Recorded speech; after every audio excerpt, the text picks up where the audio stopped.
On April 16, 1981, Sandoval County Sheriff Gennaro Ferrara was dispatched to a remote patch of desert 20 miles north of the city.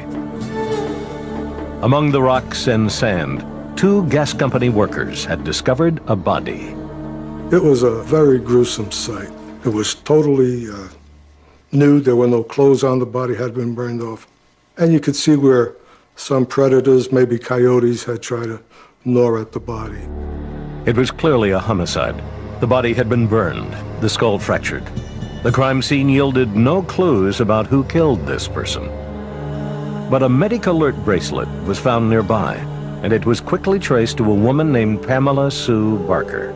Tattoos on the corpse suggested she could be a biker. The sheriff tracked down the dead woman's mother, who confirmed that her daughter was indeed a biker. This image is one of the only available pictures of Pamela Barker. The mother revealed her daughter had been married to a man named Sonny Pearson. The mom says Pearson. We start looking. Police started canvassing local biker hangouts. They soon learned that Sonny Pearson and his wife were mysterious recent additions to this part of New Mexico. 2 years earlier, the couple had moved to a subdivision outside Albuquerque called Rio Rancho. Pearson invested in a trucking business, and in this truck stop, the Big Chief Cafe. Alice Vick and her son Daniel were both working there when Pearson became part owner. He was a biker and hung around with the biker crowd, and you don't ask a lot of questions in that circle of people. I was prep cook, and he just always back there visiting with me, I guess because of my age. And he calls me Mom. And we just got to be real friendly. Tried to turn him on to God, but it didn't work. The 31-year-old Pearson was a distinctive figure, even among local bikers, standing 5'7", with a long beard, a limp, and a glass eye from a childhood accident. When he didn't have any money and he was in a bar, he'd take his eye out and drop it in somebody's drink when they weren't looking, and then they wouldn't want their drink anymore, and he'd take it. Sonny could talk people into almost anything. He just had that personality, and he had that gift. He made me real uneasy. Businesswoman Judy Crawley knew Pearson and his wife Michelle from his trucking business. She was busy working on the motorcycles, and Sonny was busy being the tough guy. I didn't see a lot of closeness with Michelle and Sonny. They were more like friends. Now, following the discovery of the corpse in the desert, and 2 days after police got Pearson's name, Sonny himself paid Sheriff Ferrara a visit. He said he had heard about the body and was sure it was his wife. He said, I want to see my wife. I want to see my wife. And I said, sit down. We need to ask you a few questions. Pearson told police his wife had disappeared 6 weeks earlier from their trailer home. He had filed a missing persons report in neighboring Bernalillo County. Pearson had filed a report on March the 2nd, stating that his wife and him had gotten into an argument. And about 2 o'clock in the morning, she took off and was walking. Last time he seen her, he says, he was heading south on the tracks behind the trailer court. And it just didn't fit. Where was this woman going to go at 2 a.m.? The sheriff grilled Sonny for more than 3 hours, during which Pearson revealed that he had a criminal past and a secret identity, courtesy of the federal government. He gives me the story about the Marshal Service Witness Protection Program. Come to pass, he did say at one point in time that he had robbed a bank at one point in his life. Pearson refused to say much else, but did mention that he'd served time at the federal penitentiary in Atlanta. He dared the sheriff to contact the U.S. Marshal Service for more answers. Ferrara left Pearson in the interrogation room and went to call the Marshal Service in Albuquerque. I says, listen, yeah, we know this guy. I says, you need to give me some information on what all. He says, well, we can't give out any information about his prior and this and that, but we have some other information. The marshal confirmed that his suspect and his wife had both received new identities as Michelle and Charles Sonny Pearson. Pearson's real name was Marion Albert Pruett. The marshal divulged one other startling detail. Apparently, the night before she disappeared, Pruett's wife called a marshal at home and said she was afraid her husband was going to kill her. The marshal told her to contact local police in the morning. That was the last anyone heard from her. Once Sheriff Ferrara was done talking to the marshal in Albuquerque, he returned to the interrogation room and confronted his suspect. I told him, you murdered your wife. You did it. You're going to be put downstairs. I'm locking you up as a material witness. I know I could hold him for 72 hours, and then kept trying to develop more stuff. But the sheriff's case quickly fell apart. 48 hours later, a judge ordered the suspect released for lack of evidence. Then the FBI sent back a report on the man's fingerprints. They sent me back a print card that said, no record. I was sort of taken back. No record? This guy's telling me I've been in the Atlanta penitentiary. No record? Couldn't get anything. Nothing. With no help from either the FBI or the U.S. Marshals, Sheriff Ferrara and his deputies kept on trying to crack the case. Almost 2 months later, finally, a breakthrough. Police tracked down a close friend of Marion Pruett's who seemed nervous about talking. After some prodding, 24-year-old Bill Sherman confessed that he saw Pruett kill his wife and that he helped dispose of the body. He tells me I was there. I was there when he murdered her. And you know what? He was eager to get that off his chest. There was no question that Bill Sherman was terrified of Marion Pruett. And that Marion Pruett used his persona to totally control and manipulate the accomplice in this case. Sherman began telling the sheriff about the night Pruett's wife disappeared. He said he spent the evening drinking with Pruett at his trailer. Then he claimed his friend told him to go home and return later that night so they could discuss his trucking business. Sherman returned and said Pruett immediately took a hammer into the bedroom where his wife was asleep. There were screams. Then Sherman entered the room. Blood was all over.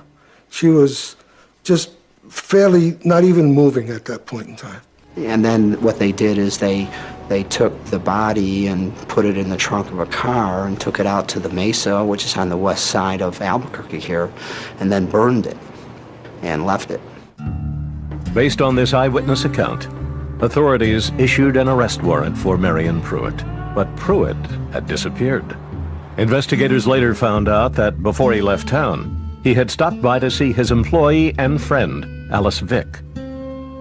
He just told me he had to leave because the law was blaming him for the murder of his wife, and he told me, he said, I swear to you on my mom's soul that I did not kill my wife.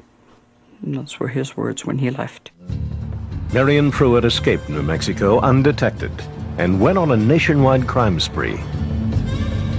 And because the Federal Witness Protection Program had given Pruett a new cleaned-up identity, the government would be widely blamed for allowing the rampage to occur.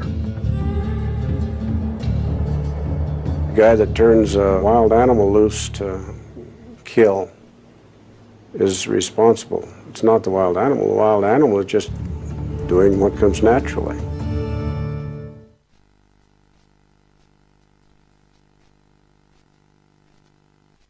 In June 1981, police in Sandoval County, New Mexico, just outside Albuquerque, issued an all-points bulletin for Marion Albert Pruett. As a member of the Witness Protection Program, the man had been living under the name Sonny Pearson. He was now wanted for the murder of his wife. Pruett would elude capture for months, go on a killing spree, and in the process live up to a nickname he had carried with him since his teens, Mad Dog.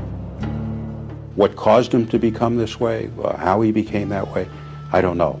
I think he's a person who just liked to hurt, and hurt in the most severe way. Pruett's case would throw a harsh spotlight on the federal witness protection program and raise the question, does society sometimes pay too high a price for the secret deals the government makes with violent criminals?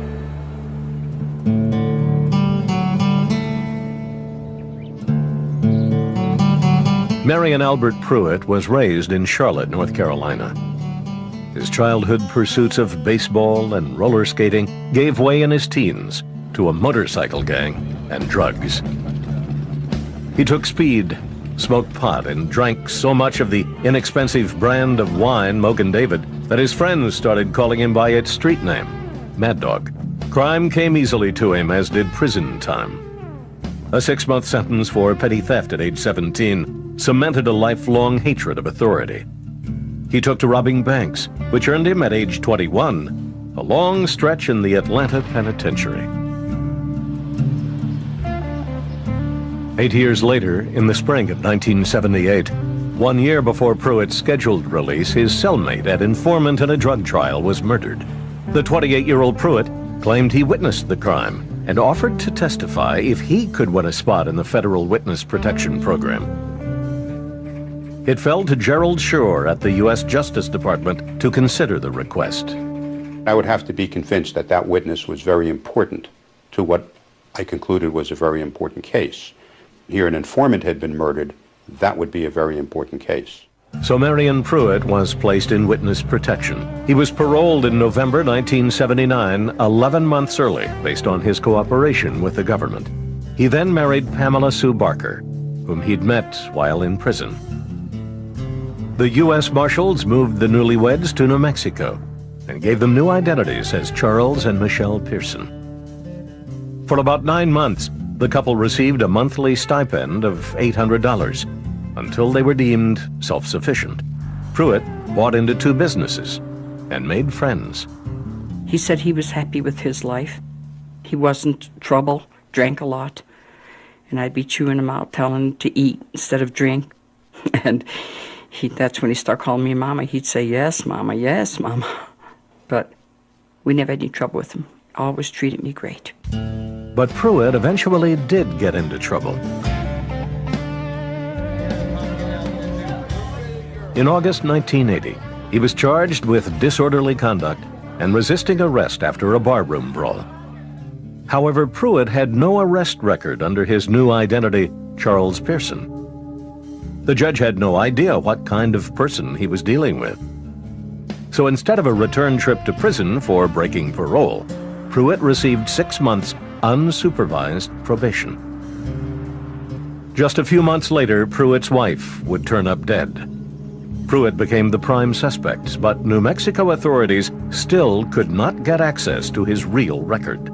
They weren't allowed to hold him in jail, and then the man disappeared. To be honest with you, I never got a copy of his rap sheet from the FBI. They weren't releasing anything. Now, wanted for the murder of his wife, Pruett went on the run. On September 17th, 1981, a man dressed in a 3-piece suit and a wig walked into the UniFirst Savings and Loan in Jackson, Mississippi. He told the tellers he was armed. This individual then handed one of the bank employees a bag and asked her to fill it with money. He was told that they did not have that kind of money, to which he said, "Give me what you have."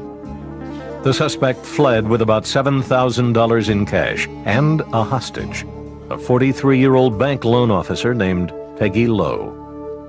Someone else was going to be the hostage, and that lady panicked, and Peggy more or less volunteered to be the hostage to get the other employees out of harm's way. My husband told me that there had been a bank robbery and that they had abducted my mother. They didn't know where she was at the moment, but I needed to go to the bank, to the UniFirst, and my dad was there. The bank employees were there, the FBI, Jackson police, TV reporters, everybody was there. Police scoured the area and found Peggy Lowe's car parked behind the bank. Hoping to find her inside, they told her husband to open the trunk. It was empty. Within hours, a statewide manhunt was underway. Authorities circulated Lowe's photograph. Helicopters buzzed over state highways. The bank robber and his hostage were nowhere to be found. The FBI distributed a composite sketch of the suspect, drawn from eyewitness accounts, to field offices across the country. He, from physical stature, was a short person, I believe about 5'6", 5'7", wearing sunglasses, and he walked with a limp. Calls came flooding into Mississippi from Corpus Christi, Texas, Tallahassee, Florida, and as far away as Seattle, Washington. Each jurisdiction reported that it too had a recent bank robbery with a suspect matching that very description.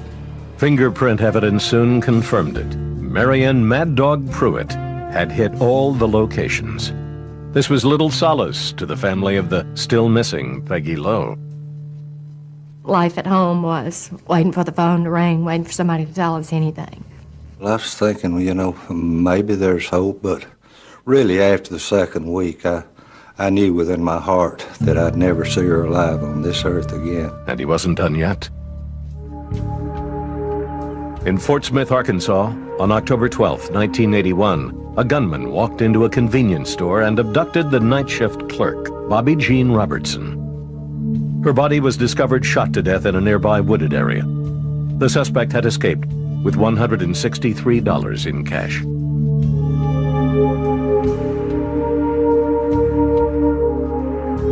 Four days later, and 850 miles away, a police investigator in Loveland, Colorado was dispatched to an early morning shooting at a 7-Eleven. Our victim was alive at that particular point in time. We don't know for sure how long he was on the floor of the store bleeding. Anthony Tate, the 21-year-old clerk, had been shot 4 times at point-blank range. The young man was pronounced dead at the hospital 45 minutes later. Police soon learned that 13 miles away in Fort Collins, Colorado, another 7-Eleven had also been robbed, and the overnight clerk, 24-year-old James Balderson, murdered. His parents found out later that morning. We always had some reservations with him working at night, but Fort Collins we thought was as good a town as any. My first reaction was I just broke down and cried like a baby. Because I love my son. The Colorado police sent out an APB and got an immediate response from the FBI. The Bureau was keeping an eye out for suspicious robberies and sent back information on Marion Pruett's bank robbery and kidnapping in Mississippi. Actually, I thought the FBI was just throwing us a bone when we got the original teletype. I thought, how could this have any connection? It doesn't. And Mississippi's a long way from Colorado, and I just didn't see any connection at all. Just 2 days later, the connection would be confirmed. On a highway outside Amarillo, Texas, state troopers pulled over a speeding Cadillac. A .38 caliber handgun was found under the seat, along with drug paraphernalia and 7-Eleven receipts from Colorado. The driver was arrested. His name was Marion Albert Pruett. His 5-month spree of 7 holdups, which had left 3 people dead and 1 missing, was over. The arrest of Mad Dog Pruett made headlines nationwide. The victims' families were furious when they found out the former bank robber had been given a new identity in the Federal Witness Protection Program. I did not have a feeling of anger until I found out his real name was Marion Albert Pruett and found out that he was a protected witness. Then the rage started to build. If he was never in the witness program, he still would have committed crime. When I learned of Pruett's crimes, I was personally devastated by the deaths of every individual, young people, others, that he had killed, just wanton, reckless killing. The New Mexico sheriff who was pursuing Pruett for killing his wife believed the crime spree never had to happen. Gennaro Ferrara insisted the FBI and the U.S. Marshals failed to give him assistance when it mattered. They're supposed to send us the information, especially when we got him arrested and on the card it says material witness homicide. Don't you think that they should have shared a little bit with us? They turned this mad dog out on society. Pruett was first extradited to Jackson, Mississippi to face charges on armed bank robbery and the kidnapping of Peggy Lowe. Authorities chose Mississippi because Lowe was still missing. 2 weeks later, Pruett confessed to police that he had killed her and agreed on October 28, 1981, to take them to the body. As they drove to a wooded area near the Mississippi-Alabama border, Pruett recounted the last 2 hours of Peggy Lowe's life. He said that after robbing the UniFirst Bank in downtown Jackson, he'd driven 125 miles east over the border into Alabama. He found an abandoned dirt road, then he stopped the car. He took Mrs. Lowe out of the car, took her into a wooded area, and had her take her clothes off for the purpose of leaving her. And he was thinking that, perhaps this is not good. He confronts her at this time, makes her go back, kneel down, and then ultimately he shoots her in the back of the head. One thing that I asked him, did he sexually molest Miss Lowe? And he said he did not. I asked him, did she die instantly? And he said that he believed that she did. The agents followed Pruett's directions to a clearing where they found Peggy Lowe's decomposing body. Then Pruett abruptly announced that he was ready to leave and eat breakfast. The authorities were appalled. He had showed us, admitted to us that he killed this lady, and now I want something to eat. That's when the old good American red-blooded law enforcement man's blood gets real high. That's when you want to take the law into your own hands, but you can't. That same day, after Marion Pruett was driven back to Jackson, Mississippi, he granted an interview to 4 local reporters. From the start, he was remarkably candid about his crimes. I've become a mad dog killer. I've done so much cocaine. And I don't mind telling you, I killed the 2 people in Colorado and the 1 in Arkansas, too. That's how about a $4,000 a week cocaine habit, okay?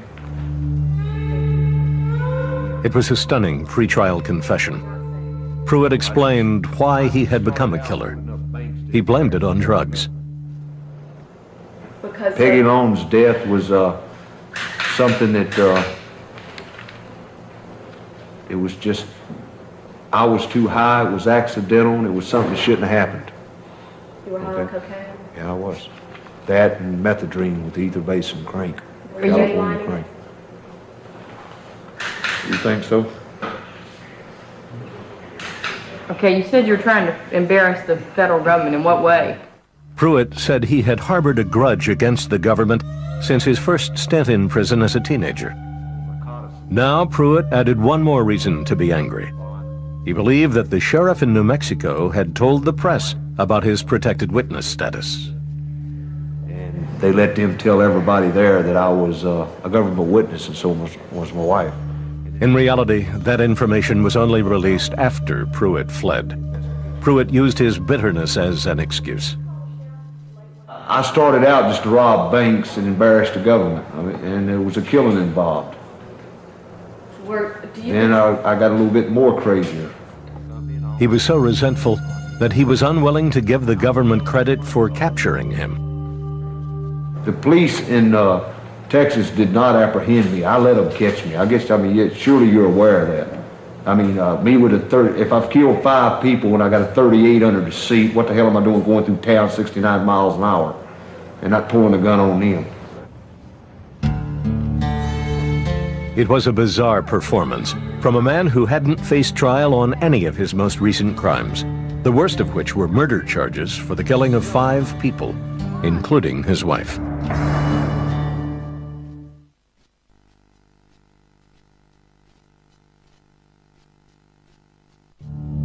At the end of October 1981, captured spree killer Marion Mad Dog Pruett held a two-day press conference in Jackson, Mississippi. He was facing charges for killing his wife, as well as 4 other murders. Even so, he discussed his life in the Witness Protection Program and his nationwide crime spree. How did you do it? I was a solo artist. His statements also offered a glimpse into the workings of a criminal mind. He explained why he targeted savings and loans. 99% of the savings and loans are run by female and female managers. And women have, not equal right things I'm getting into, but women has more common sense than a man does when it comes to bodily harm, okay?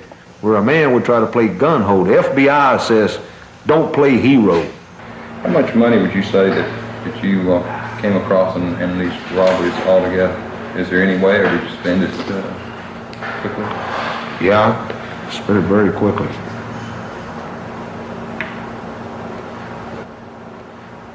Too fast.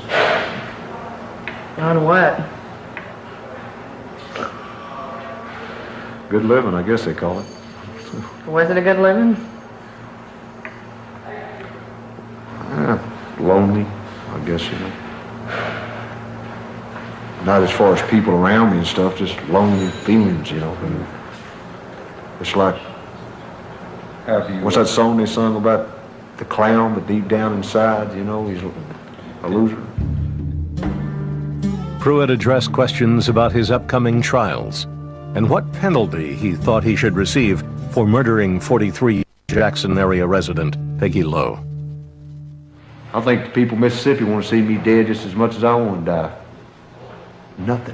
Nothing justified the killing of Peggy Lee or whatever her name was. If I think it was probable justification for myself, I wouldn't be asking for the death penalty.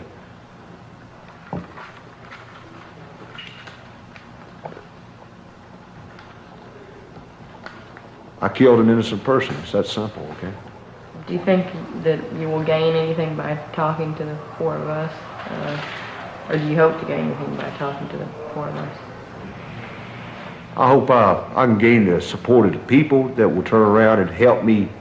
You know, maybe this kind of sounds crazy, me asking the people of Mississippi to help me, but I'd like for them to help me, you know, for the state to have me to put me to death. In other words, you didn't want to stay in prison the rest of your life? That's my question. No, I don't think so, because right now society and everything is, as far as getting so weak about violence and clearing the criminal's mind and everything, they might have probed me in 10 years. I wouldn't have been but 42 then. I'd have still been ready to go raise hell again, wouldn't I? Pruett might have saved the people of Mississippi the expense of a trial, but despite his bluster, he pleaded not guilty and left his fate to a jury.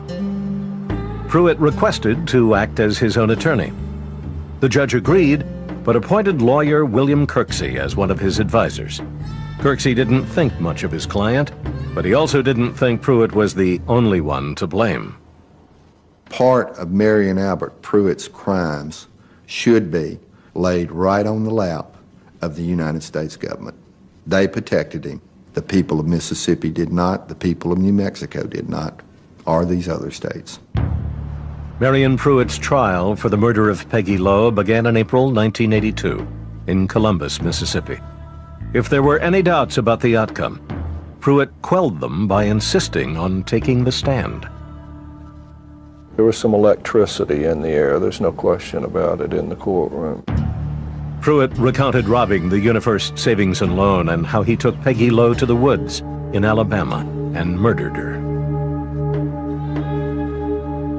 I guess the worst part of it was his description of it and what he was doing, and all he was thinking about was getting his fix and all, and it was just so hard to restrain myself. Pruett displayed needle marks on his arms to the jury. His defense, he said, was that the drugs made him kill. He refused to take blame for his true inner self, and his true inner self was a murdering scumbag. And I hate that my mother had her last thoughts were with him and had to look at him. The jury only took 3 hours to determine that Pruett was guilty and deserved the death penalty. The judge agreed. I will never forget when Judge Coleman read him the sentencing order of the court, saying that he would be put to death on so-and-so date at Parchman Prison. This mean, tough guy, who I say is a punk, his knees buckled and he almost went to the floor. I will never forget that. Marion Pruett racked up another death sentence in Arkansas for the murder of convenience store clerk Bobby Jean Robertson. In Colorado, in exchange for 2 life sentences, Pruett pleaded guilty to killing the 2 other clerks, Anthony Tate and James Balderson. This plea bargain satisfied Balderson's father. I figured Pruett would never see the light of day again, which was fine with me. Then in February 1983, Pruett appeared in a New Mexico court to stand trial for the one crime he maintained he did not commit, the murder of his wife, Pamela Sue Barker. He was tried under the name he received in the Witness Protection Program, Charles Sonny Pearson. During pretrial motions, the defendant criticized Judge Thomas Meskel for refusing to grant a change of venue. I have a couple other requests I'd like to make. One is I want a gag order on the, gag order on the case. I'd like the news media removed out of this courtroom. I believe this is nothing but a political trial for certain people to use as stepping stones for their political future on me, okay? Pruett was a very hostile individual, but he was also a person who liked and I believe craved attention. He just didn't want to have a silent part. He wanted to have a speaking part in those shows. He gave statements which I'm sure a defense attorney would be aghast at him doing. The result in this case was the same as in all of his other trials. The jury convicted Marion Albert Pruett, a.k.a. Charles Sonny Pearson, of first-degree murder. He received a 3rd life sentence on top of his 2 death sentences. When you looked into his eyes, you could see right through them. It's kind of analogous to sharks. When you look into their eyes, you see ice.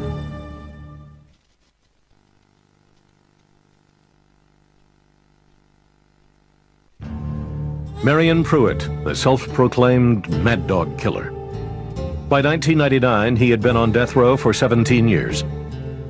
Just 2 weeks before his execution in Arkansas, the 49-year-old gave one last interview. A Swedish television crew filmed it with a fisheye lens for a documentary on the last meals of death row inmates. Well, let me ask you this. Are you trying to tie the last meal on death row guys in with the Last Supper of Christ? He was skinny, scrawny, druggy when he did this to my mom. They said that was his main objective in jail, was his feedings and getting his food and making sure all of his needs were met. He was absolutely a blimp by the time they executed him. It's been so many years since I had junk food out on the streets. I'm going to order one of them big Pizza Hut pizzas with a cheese in the ring. I'm going to order about 4 big Burger King Whoppers and French fries and about 3 big 2-liter Pepsis, a bucket of ice, a bottle of ketchup, some salt, and I want a big plate of eggplants rolled in cornmeal and deep fried, and then some squash rolled in cornmeal and deep fried, and some okra rolled in cornmeal and deep fried, and a big pecan pie. And I'm going to eat from, you see, I can do that. I'm going to get my money's worth out of that last meal. In the years following his killing spree, Pruett had professed a belief in God. He had decided to forego his last set of appeals and let his death sentence proceed unimpeded. Buddy, I was a devil. I mean, I wasn't nothing nice. How could I honestly take a life and say you can't take mine? I got no beef whatsoever with mankind. Pruett said he accepted his fate and was no longer angry. But I believe in my heart I should die for what I've done. I really do. But the last 17 years, the one thing it's done, it gave me a chance to receive the Lord and to get to study this Bible for 14 years. And I'm at peace now, man. Pruett had maintained contact with some people on the outside, including Alice Vick, a friend from New Mexico during the period when he was in the Witness Protection Program. She believes Pruett had a true religious conversion in prison. He just got mixed up with drugs and it made him crazy. He did some horrible, horrible things, but like I told him, if the Lord could forgive him, I sure could. And I did. I know I'm forgiving them, you know. And that's going to be my last words. Marion Pruett's execution went forward as planned on April 12, 1999, in Grady, Arkansas. All of our family went, even though he wasn't being executed for my mother's death. We were grateful that point in time that he was going to get just treatment for what he did to other people besides her. And just out of support for them, we wanted to be there. Pruett was strapped to the lethal injection gurney. He begged God and the family members of his victims for forgiveness before the needle was inserted in his arm. Okay, it's official. They administered the lethal injection at 8:04. Pruett expired at 8:09. Pruett's execution closed the book on one of the Federal Witness Protection Program's worst embarrassments. His brutal crimes had brought unpleasant publicity to the program. It's operating on the premise that one criminal is going to testify against another criminal and tell the truth. Well, I think experience has shown, as in the case of Pruett, that if you offer incentive to a person, he'll testify to whatever he thinks you want to hear. Before his execution, Pruett even told a reporter that his claim of having witnessed the murder of his cellmate in the Atlanta Federal Penitentiary back in 1978 was false.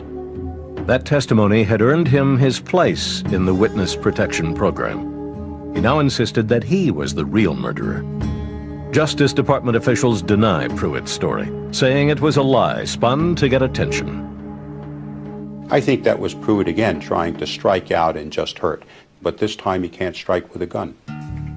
The former director of the program for the Justice Department, Gerald Schur, says that Pruett's killing spree was a sad but rare aberration. We had never had this happen before with anyone who had been in the witness program. The witness program didn't go wrong in the Pruett case. Pruett went wrong in the Pruett case. If I saw Pruett again today, yes, I would put him in the program in prison, and I suppose I would be inclined not to put him in the program when he left prison, but how would I ever stop him from killing? He was determined to murder. After Pruett murdered their son in 1981, Frank Balderson and his wife Betty started lobbying against the Witness Protection Program. They testified before a congressional committee, demanding that surveillance of protected criminals be improved. 3 years later, in 1984, Congress amended the program. It gave new directives to the Justice Department, which raised the standards on who would be allowed into the program. These included mandatory psychological testing of prospective witnesses. Congress also provided compensation to victims up to $50,000 for their losses due to the crimes of protected witnesses. Frank Balderson and his family eventually collected $25,000. We had to make a claim for him. My wife wanted to go ahead and make the claim, make him pay through the nose, so to speak. And our friends and relatives encouraged us to do that, so I did, but there's no amount of money can compensate for the loss of our son. The Balderson family is still angry with the Witness Protection Program. Even some in law enforcement wonder whether the Pruett case was handled properly.